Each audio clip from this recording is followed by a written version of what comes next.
Jordan Howard, the Bears running back. What do you got on him?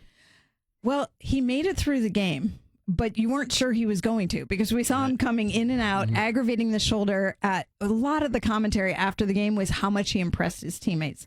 They were like, this guy was clearly struggling. And even Howard said, I didn't know that I could finish, but I was looking at Benny Cunningham. I was looking at my coaches, and I was like, I got to go back out there and finish. So he's clearly not 100%, which makes his absence from Monday's injury report really odd to me. I mean, the Bears probably did a light workout. Don't know exactly what they did, but they listed some guys on their injury report.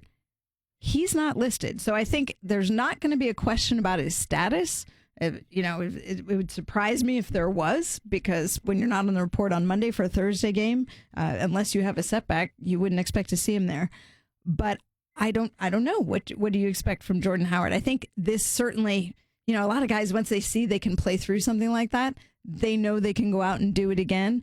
But don't be surprised if he has to exit the game periodically, because clearly he was having discomfort in that sprained AC joint in his right shoulder. I mean, if he's off the injury report, Mike, there's not much you can do about projecting whether to start him or not. He's a tremendous talent. He's been one of the guys you've been on since the pre-draft process when he came out of Indiana. You just have to be prepared for what Stephania just said. If you get frustrated because it's the middle of the second quarter and you haven't seen Jordan Howard for 6 straight plays, understand that maybe even if he's not on the injury report, he's dealing with some pain right now that we know has been obvious and evident. Yeah, and he just had that huge game while dealing with this, too. So he goes up against the Green Bay defense. He should be able to run the football against. Obviously, if you have him, and we said this last week, okay? He was questionable throughout last week, was cleared off their injury report late in the week.